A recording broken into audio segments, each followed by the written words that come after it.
Hi, and welcome back to our Just Because Home edition. Once again, we're here with Dr. Perry Bell of the Center for Child and Family Development. Welcome back, Dr. Bell. Thanks for having me. Oh, you're very welcome. So today, last time we talked about school was out, what were we going to do with summer that wasn't really summer, and somehow that timeline went by like this. And today we're going to talk about going back to school and the hybrid, virtual, in-person, maybe not at all situation that kids and parents are facing.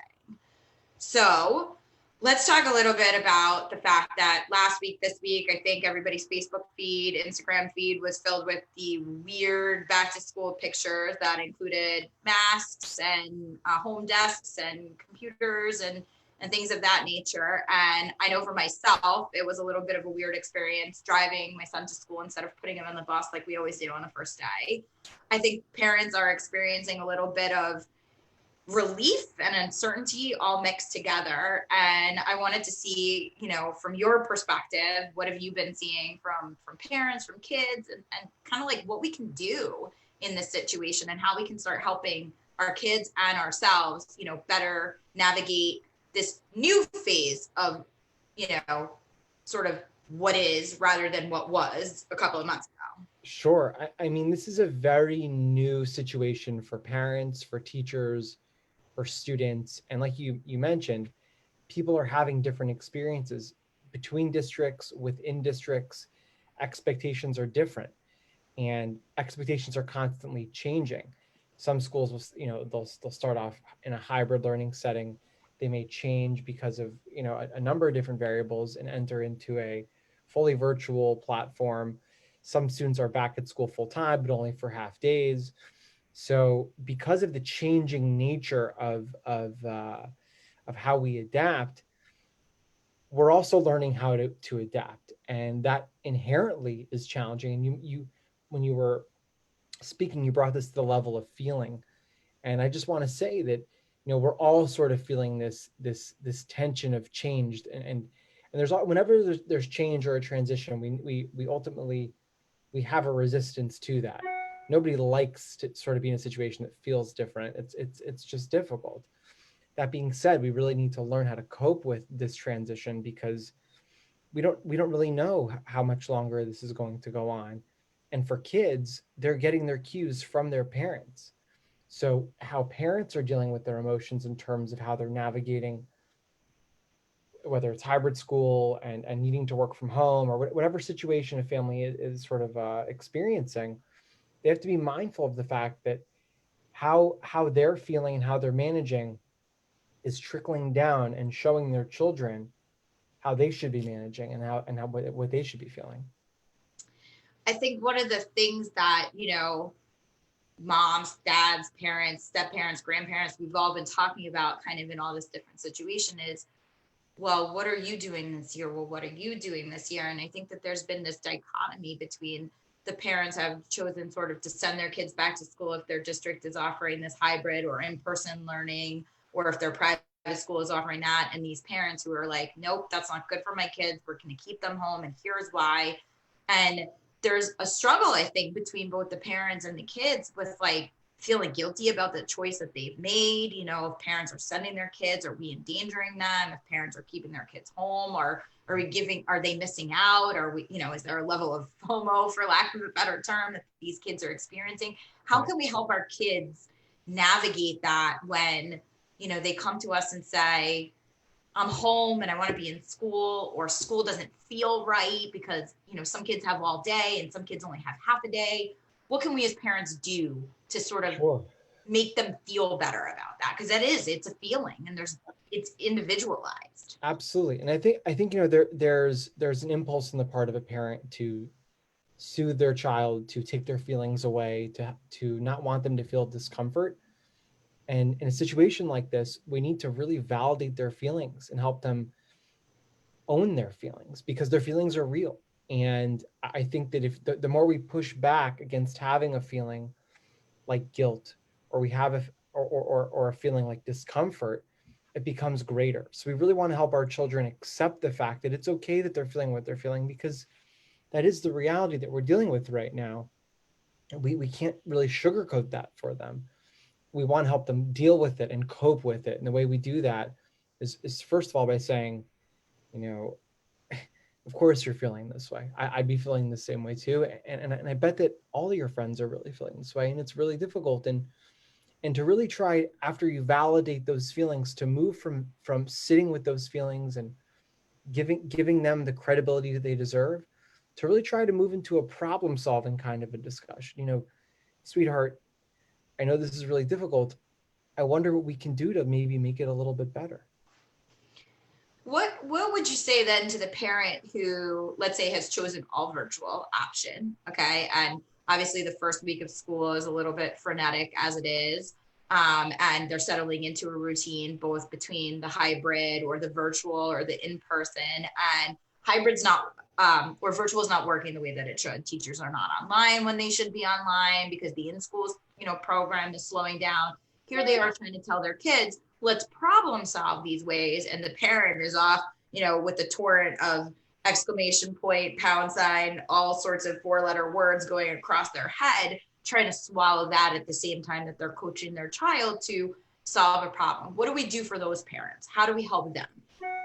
Well, those parents also have to come to some degree of acceptance that this is what we're dealing with, and it is difficult for sure, and we can't discount that. But I think that we have to readjust our expectations and have compassion on ourselves. Because if we hold ourselves and our children to the same expectations that we normally would in a situation where it requires so much more independence and resilience to meet those expectations, we're going to feel worse about ourselves, both as parents and as kids.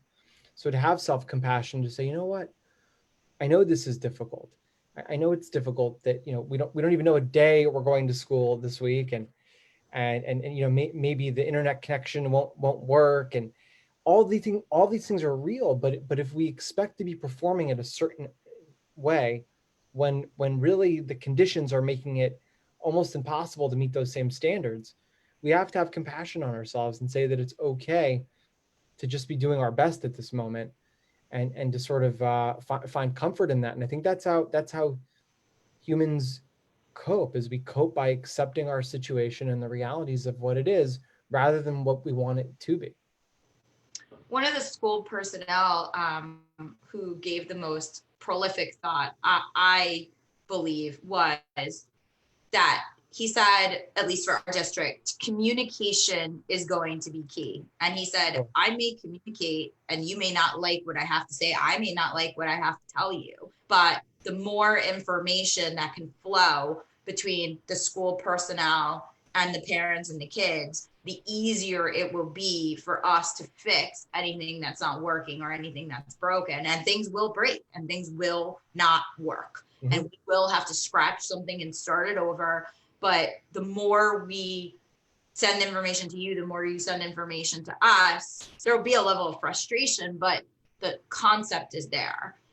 I obviously, as a divorce lawyer, think about that in a completely different context, because I'm thinking about how this year is starting now with divorced or separated parents or divorcing parents, and saying, they may be living in 2 separate homes. We have a crazy calendar. Whose day is what? Who's picking up kids half day? How are we navigating all these changes? And with divorced parents, they may not be on the same page, right? They often don't view raising children the same, ideals the same. So how do you give advice to parents in this culture with what's going on here to best support their kids when they may not agree with their co-parent about what the right thing to do is? It's a very difficult topic, and often even in trying to communicate, because there are so many emotions already present in that dynamic, that can further complicate what's doing, but really coming to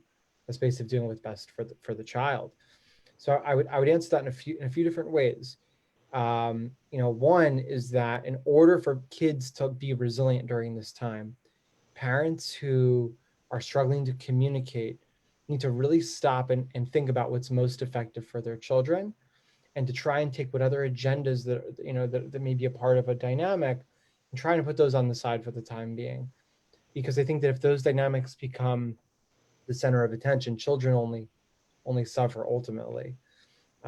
So how do parents with different perspectives communicate on that is a difficult subject. They have to be able to hear the other person and come to a place of acceptance, but also a place of willingness to do what's right, because otherwise their children will suffer. You said something that I thought was really interesting. You said that parents, and you were specifically speaking about divorced or separated or co-parents, but I think it translates to any parent. You said they need to do what's most effective for the child or children. And I think that that's an interesting concept when we were talking about, the feelings of guilt and coming up with strategies and solutions for them, because what may be effective for a child may not be what the rest of their cohort or the rest of their grade level or the rest of their peers are doing. And I wonder, in this situation, how much is what's effective for the child and also what's effective for the support system at home, helping that child to navigate, because what might be effective for parents might not be what's effective for kids. And what happens when you have those competing priorities? Obviously, the goal is always to say, oh, put your child first. But if a parent is not capable of supporting that because what's best for the child isn't necessarily something that he or she or they can facilitate at home, how do you solve that problem when you're talking about effectiveness? Right. So when I work with families in these types of situations, I share with them that a divorce situation does not need to be contentious.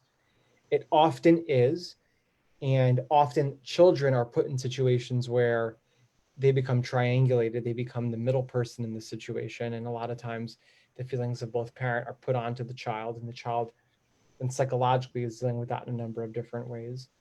And what I say very explicitly to families is you need to communicate about, first of all, you shouldn't be communicating through your child.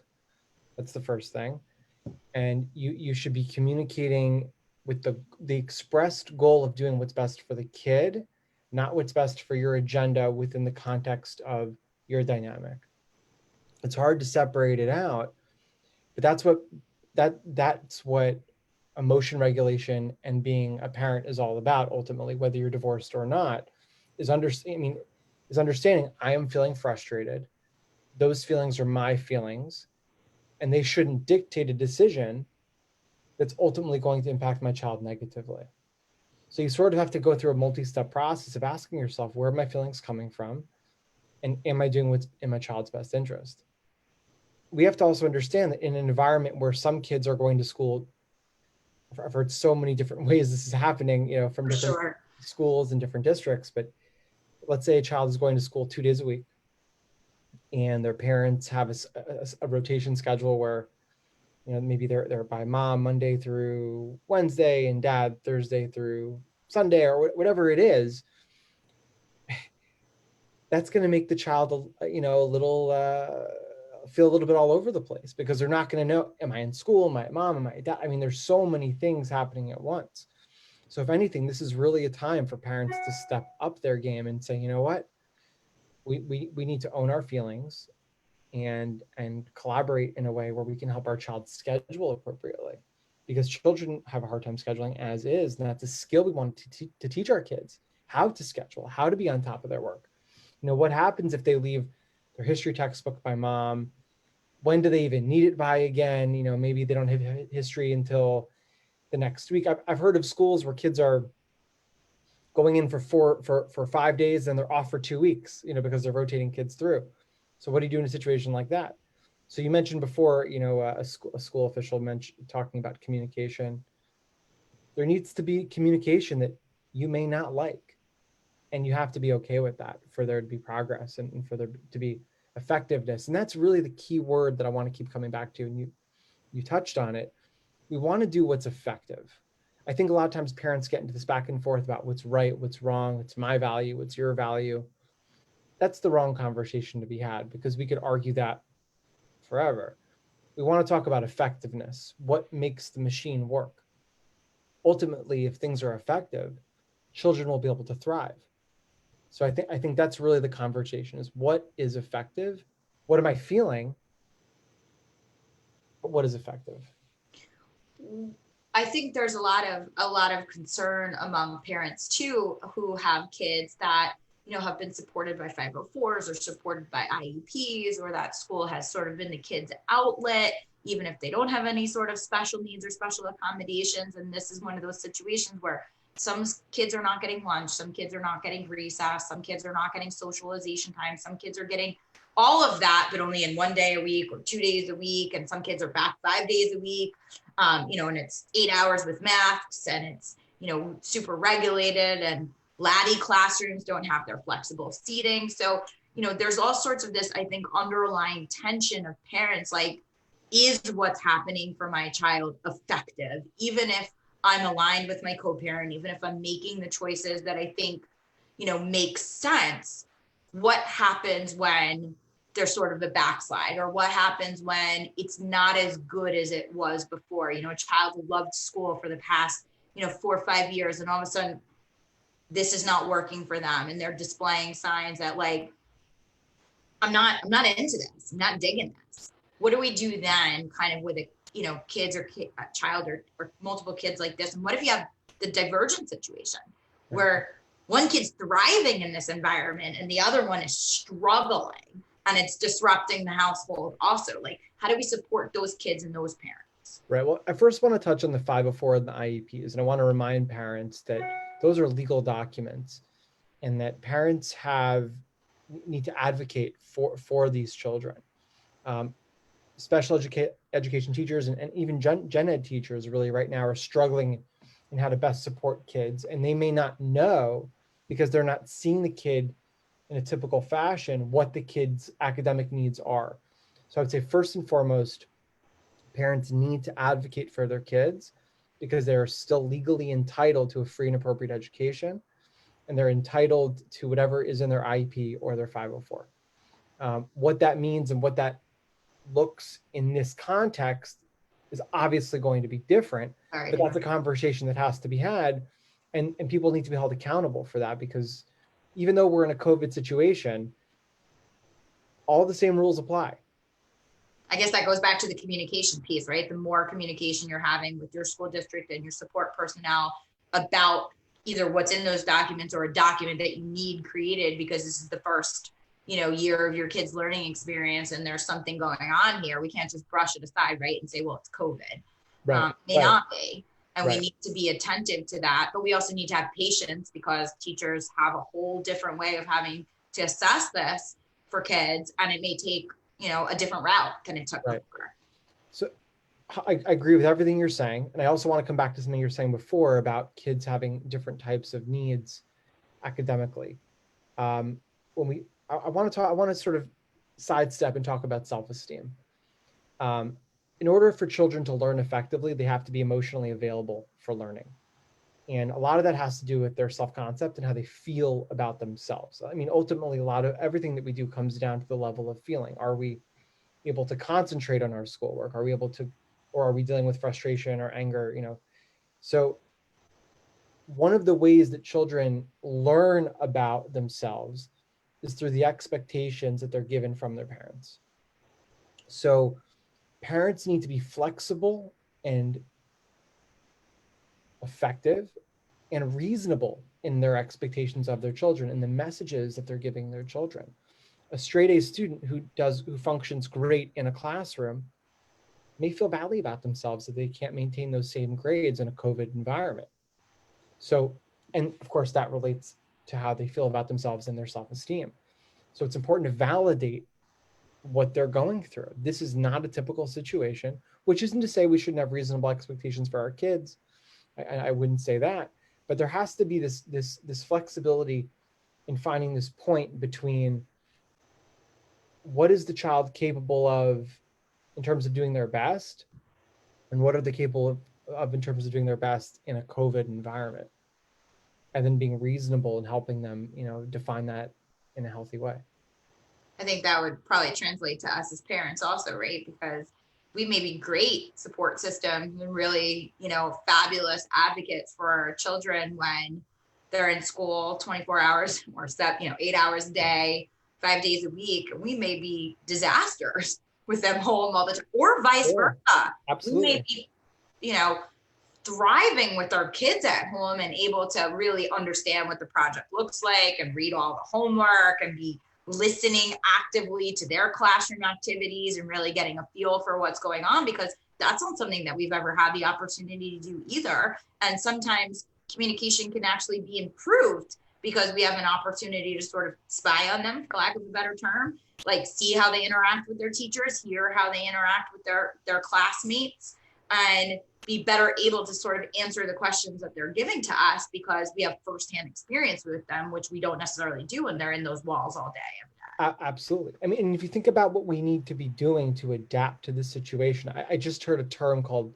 Zoom fatigue, which I thought was sort of an interesting We way. all have that. Right. I think even as I say that, anybody who's listening is thinking, I've gone through that. Because, how often are you hunched over in a posture looking at a screen, and then who's looking at you? Am I looking at that? There's so much going on. That's just an example of something that we need to adapt to. And, I think a lot of people, I imagine, are feeling like, I don't want this to be this way. I want things to be normal. This is frustrating. This is difficult. And it's really a part of the human condition to adapt to our changing circumstances, whether it's COVID or marriage or having a child or going through a divorce. It's a part of our condition that we're able to adapt.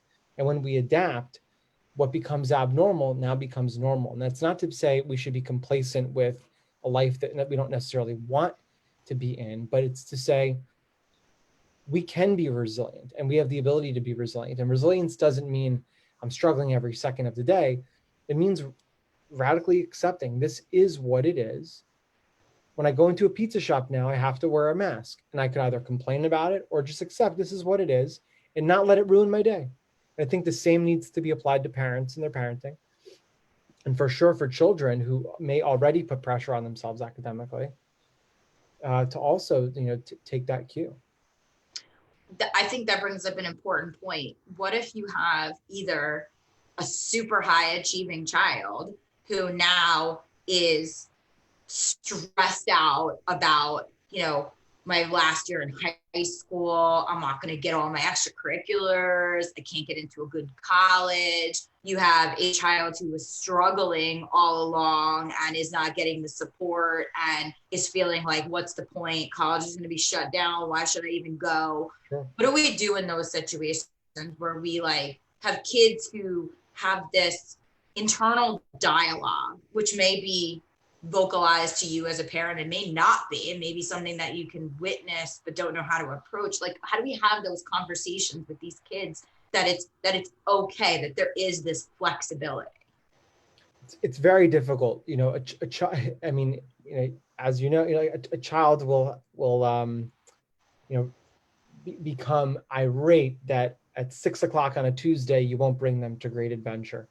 They can't understand why we went through a whole day. I have to go to school the next day, but I can't do this thing that I want to do. Why can't I have cookies for breakfast? And parents look at their kid and they're like, what are you talking about? That's the most irrational thing I could think of. We're not going to Great Adventure at 6 o'clock. It's Tuesday. That's never happened in my house. Ever. Right. My kid is totally rational 100% of the time. And then there's this push on the parent part to make their kid be rational. How could you say that? But we have to recognize that kids only see a portion of what's really going on around them. Parents have a wider scope, a wider view of the realities of what we're dealing with. Kids aren't able to do that. The kids are egocentric by nature. I don't mean that in a critical way. I mean that's just the nature of a child. So to really sit with their feelings and say, yes, this is difficult. We know, you're not able to play baseball in the fall, or maybe you are, but it's in a weird way, or you really expected to go off to college and you're really upset that it's not the college experience you envisioned. And I sort of mentioned this earlier, to validate those feelings, to validate how real they are, to not rationalize their perspective away. I would certainly avoid doing that, even though I think everybody has a tendency to do that. And then to really work with their child on figuring out what's best for them. For some kids, it's, I'm going to take a semester off. For other kids, it's, you know, even though my karate class or my tennis class, whatever it is, I have to wear a mask and we can't all be together. Even though it's a little different, I'm still okay with it because something is better than nothing. And to learn to adapt and to sort of put a bow on a lot of this. The key word here is this is a real opportunity in time to teach our children to be resilient. Ultimately, and if a child or a parent is experiencing, you know, a divorce or a different type of a family dynamic, it's not something anybody plans for or anybody wants or thinks about.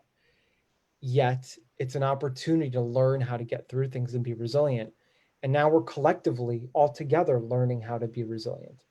And I think that we can either focus on collectively how to learn resilience, or we can drown in the fact that life isn't exactly how we want it to be. And in some ways that's a choice. And in other ways, I think over time we'll be forced, you know, into acceptance. But again, I really believe resilience is a choice, and I believe it's the best approach.